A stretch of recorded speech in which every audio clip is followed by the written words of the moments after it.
안녕하세요, 아키윤입니다.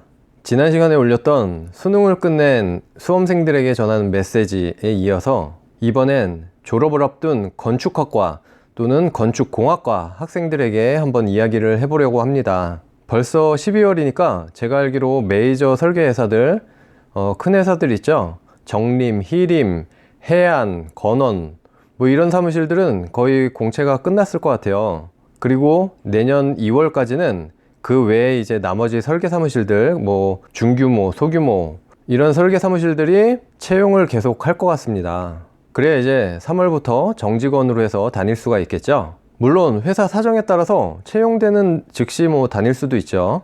그래서 오늘은 회사를 찾는 방법, 그리고 취업 시 필요한 것들 한 2가지 정도에 대해서 말씀을 드려볼까 해요. 이 두 번째 거는 제가 이제 실무자로서 면접 같은 걸 볼 때 중요시 보게 되는 요소들이거든요. 그것도 이제 2가지가 있는데 하나씩 말씀드리겠습니다. 먼저 회사를 찾는 방법에 대해서 한번 이야기를 해볼게요. 다들 아실 수도 있지만 이제 대한건축사협회 구인 구직이라고 검색해서 들어가 보면 수많은 건축사 사무소들의 구인 구직 글들을 볼 수가 있어요. 그래서 클릭해서 들어가 보면 회사마다 이제 자기네 그 양식이나 그 요강에 맞춰서 쭉 내용들이 다 나와 있으니까 뭐 그대로 하시면 되고, 그 외에도 이제 워크넷이나 그 외에 이제 구직 사이트들 많잖아요. 그런 데 들어가셔서 보셔도 되죠. 그래서 그렇게 찾다 보면 처음 들어보는 사무소들이 되게 많을 거예요. 그럴 땐 굉장히 유명한 다음 카페가 있어요. 이 설계인들이 모여있는 카페인데 연봉을 알려주마라고, 그 카페에 가입을 하셔서 들어가시면 거기서 웬만한 사무소들에 대한 정보를 다 얻을 수가 있습니다.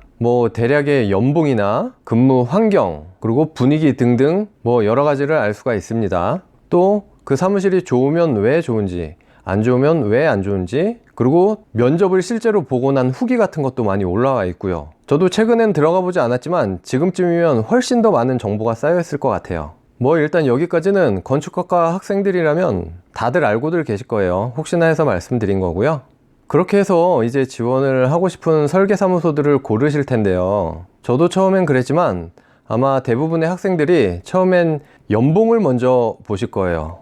초봉이라고 해야 되겠죠? 신입이니까. 아까 그 말씀드렸던 다음 카페나 그 외에 여러 가지 관련 사이트들을 뒤져보면 어느 정도의 연봉 정보를 아실 수가 있을 거예요. 근데 물론 돈도 굉장히 중요하죠. 그것이 또 이제 내가 이런 회사에 들어갔다, 좋은 회사에 들어갔다 라는 잣대나 뭐 자부심이 될 수도 있으니까. 그렇지만 제가 지금까지 지내면서 보니까 그 전에 살펴봐야 할 중요한 것들이 있어서 말씀을 한번 드려보겠습니다. 먼저 해당 회사의 프로젝트들을 봐야겠죠. 회사마다 그 주요 프로젝트들이 다 다른데 폭넓게 안 가리고 하는 설계 사무실들도 있고, 계획 위주 또는 실시 위주 이렇게 좀 한쪽으로 편향돼서 하는 설계 사무실들도 있거든요. 그리고 또 주로 설계하는 용도가 아예 한정되어 있는 설계 사무실들도 있습니다. 크게는 주거건축 또는 일반건축 이런 식으로 나뉘기도 하고요. 각각 장단점이 있고 어딜 가든 처음이니까 이제 배울 것들이 굉장히 많을 텐데, 그래도 기왕이면 내가 재밌게 배울 수 있을 만한 곳으로 가서 일을 하는 게 좋겠죠. 그게 한 회사를 좀 더 진득하게 다닐 수 있는 방법이기도 하죠, 실제로. 그래서 그런 것들을 찾아보려면 최소한 홈페이지 정도는 있어야 되지 않나 싶어요. 홈페이지든 뭐 블로그든 상관없겠죠. 그 회사에서 어떤 프로젝트들을 하는지 볼 수만 있으면 됩니다. 그리고 그 다음은 가고자 하는 회사에 최대한 야근과 철야가 없어야 됩니다. 사실 초반엔 어딜 가나 힘든 건 마찬가지인데요. 그렇기 때문에 오히려 기본적인 삶은 보장돼야 버틸 수가 있습니다. 제가 예전에 봤었던 그 야근 철야를 굉장히 많이 하는, 자주 하는 사무실들을 기억해보면 굉장히 뭔가 쩔어 있다 라는 기억이 굉장히 강해요. 그냥 삶이 그냥 피곤해 다 지쳐 있어요. 이게 설계를 하는 건지 뭘 하는 건지, 물론 스케줄상 어쩔 수 없어서 야근을 해야 될 때는 해야죠. 근데 제가 볼 땐 거의 만성적으로 습관화가 된 것처럼 하고 있던 거예요. 효율 그닥 없을 것 같습니다. 그러니 신입이 버티기에는 굉장히 힘든 환경이죠. 저희 사무실도 과거엔 그렇게 심한 편은 아니지만 야근을 가끔 하긴 했었는데, 그마저도 조금씩 차차 개선을 해 나가서 뭐 야근 철야 그리고 주말 근무 이런 거는 전혀 없습니다. 무슨 회사 자랑하는 것 같은데 어떻게 보면 굉장히 당연한 거거든요. 근데 또 그러다 보니 회사가 돈 벌기에는 굉장히 좀 어려운 측면이 있어요. 물론 여기에 대해서도 할 말이 많은데 그거는 다음에 영상을 한번 만들어 볼게요. 아무튼 중요한 건 직원들이 행복하게 생활을 할 수 있어야 그 행복이 담긴 좋은 설계가 나온다 라고 저는 생각을 합니다. 이 건축 설계 분야가 정말 야근 처리의 대명사이기도 한데요. 그래도 시대가 많이 지나서 요새는 야근 처리 없는 사무실들도 꽤 많이 생긴 걸로 알고 있어요. 그러니 그런 정보들도 잘 찾아보시면 나올 거예요. 그리고 첫 회사에 이런 경험이 중요한 게 그것에 따라서 이제 이직을 하거나 직종을 바꿀 수도 있기 때문입니다. 물론 이직이 나쁘다는 게 아니에요. 때에 따라 정말 상황에 맞게 이유 있는 이직은 정말 자기한테 좋을 수가 있죠. 근데 환경이 안 좋아서 어쩔 수 없이 쫓기는 듯이 하는 이직들은 굉장히 이 건축 설계라는 직종에 적응을 하기 힘들게 만들고, 잦은 이직은 자칫 그 사람에게 안 좋은 이미지를 줄 수가 있는 거죠. 정리하면 이렇습니다. 무조건 급여만 중시하지 말고 프로젝트, 근무 환경 등을 잘 고려해서 재미있게 배우면서 좀 더 오래 다닐 수 있는 사무실을 찾자, 이거죠. 그 다음 말씀드릴 것은 취업 시 필요한 두 가지 사항인데요. 아까 말씀드렸듯이 실무자로서 제가 면접을 볼 때 중요하게 보게 되는 부분들이에요. 물론 회사의 규모나 방침에 따라서 또는 면접관에 따라서 달라질 수도 있지만 일단 제가 보는 기준입니다. 첫 번째, 아웃풋 스킬을 올려라. 최종 결과물입니다. 면접 때 보게 되는 포트폴리오 정도가 되겠죠. 포트폴리오를 보면 이 학생의 툴을 다루는 능력과 센스를 볼 수가 있습니다. 필수 프로그램인 CAD, 포토샵 등부터 각종 3D 프로그램들까지 보기 좋은 떡이 먹기도 좋다는 말과 거의 일치하기도 하는데요. 이것은 실제로 건축사 사무소에서 행해지는 프로세스와 같기도 해요. 실무에서도 설계를 하고 최종적으로 건축주한테 PT를 할 때, 그때도 마찬가지로 당연히 설계를 잘하는 것도 중요하지만 그것을 더 예쁘게 꾸며서 건축주한테 보여드렸을 때 더욱더 감동하는 것과 비슷한 이치죠.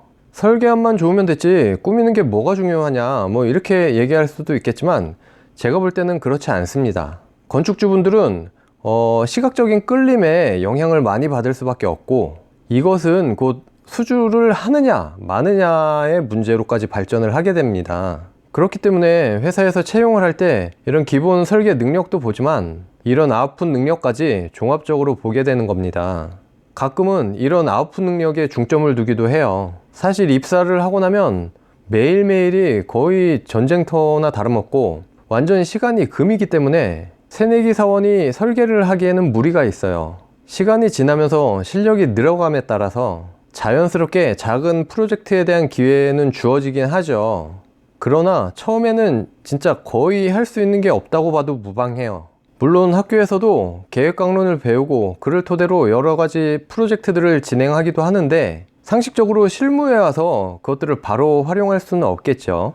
그러니 자연스럽게 처음에 들어오면 PPT, 포토샵, 이런 3D 프로그램들을 주로 다루게 됩니다. 근데 저도 그랬고 이게 처음엔 어쩔 수 없는 자연스러운 과정이니까 크게 불만을 갖지 않으셔도 될 것 같아요. 저 때는 이런 이야기도 있었어요. 3D 프로그램을 다룰 줄 알면 회사에서는 무조건 CG만 시킨다. 그러니 못하는 척을 해라. 언뜻 보면은 맞는 말인 것 같기도 한데 반대로 생각하면 자신의 큰 무기를 놓치고 있는 거일 수도 있어요. 저의 경우를 보면 저희 회사 모든 프로젝트의 외관 디자인을 담당하고 있는데 이때 제가 다루는 스케치업, 3D 맥스 등등의 CG 프로그램들이 저한테 얼마나 도움이 되는지 모릅니다. 저도 처음엔 당연히 이런 단순 업무들을 수행했었지만 이런 프로그램들을 통해서 회사의 아웃풋, 그 결과물들을 업그레이드 시켰고 그러면서 자연적으로 디자인에 관여를 하게 됐던 겁니다. 디자인을 할 때도 실제로 이 프로그램들을 가지고 실시간으로 바꿔가면서 그에 대한 모습을 봐가면서 디자인을 하니까 훨씬 더 좋은 결과물들이 나올 수밖에 없죠. 당연히 손 스케치로만 하는 것보다는 현실감적인 측면에서 많이 달라요. 이런 이유들 때문에 제가 사실 CG를 할 연차는 아니지만 아직까지도 계속 CG를 하고 있습니다. 제가 즉흥적으로 막 바꿔가면서 봐보면서 해야 되는데 이거를 다른 사람한테 시키면 한 다리를 거쳐야 되니까 굉장히 이제 시간 낭비도 되고 많이 답답할 수밖에 없죠. 그리고 이런 것들이 결과적으로는 자기 가치를 높이는 데 큰 도움이 될 거예요. 그리고 두 번째, 너무나 당연한 얘기 같지만 열정을 보여라, 아니면 연기라도 해라. 이렇게 면접을 보다 보면 아, 요즘 친구들 굉장히 솔직하구나 라는 생각을 하게 됩니다. 예를 들어 앞으로의 계획을 물어보면 아, 저는요 뭐 3, 4년 열심히 돈을 모아서 일을 잠시 접고 여행을 갈 겁니다. 그 이유는 그 다음에 생각을 해봐야겠죠. 또 아니면 저는 뭐 몇 년간 돈을 열심히 모아서 사업을 따로 하고 싶습니다. 그 사업은 이제 전혀 건축하고는 상관없는 사업. 이런 얘기를 굉장히 솔직하게 다 하는데 오히려 제가 더 멋쩍어지더라고요. 그러면 솔직히 누가 뽑겠습니까? 이건 아니죠. 앞으로의 계획이 어떠하든 열심과 의지를 보여야지 뽑히지 않겠습니까? 그래서 연기라도 하라는 겁니다. 괜히 거짓을 조장하는 것 같아서 좀 그런데 그래도 신입 입장에서는 좀 얕게 행동을 할 필요가 있겠죠. 그리고 건축 기사 등의 자격증 취득 여부도 굉장히 도움이 됩니다. 굳이 건축 설계 업무에선 당장엔 필요가 없을 것 같아도 이런 자격증이 있다면 아, 그래도 이 친구가 열의를 가지고 열심히 해왔구나 라는 생각을 들게 하죠. 그리고 저는 취업할 때 그 이력서와 자기소개서에 이렇게 회사 로고하고 그리고 그 회사의 프로젝트 이미지들을 배경에다 깔아가지고 작업을 해서 제출을 했었어요. 아무튼 첫 번째 말씀드렸던 그 아웃풋 스킬도 중요하지만 두 번째 말씀드린 이 회사에 대한 열정과 열의, 목표, 이런 진취적인 것들, 이런 것들이 더 중요할 수가 있는 거죠. 제가 지난번 수험생들에게 영상에서 말씀드렸죠. 이제는 스펙보다는 인성과 열정입니다. 여러분 이거 꼭 기억하셔야 합니다. 네, 여기까지 건축학과 또는 건축공학과 취업을 앞둔 학생들에게 이야기를 해봤는데요. 도움이 되셨다면 구독과 좋아요 눌러주시고요. 또 이제 학생분들에게 도움이 될 만한 영상들이 많이 있습니다. 그러니까 시간 되실 때 다른 영상들도 한 번씩 봐주시면 좋을 것 같습니다. 감사합니다.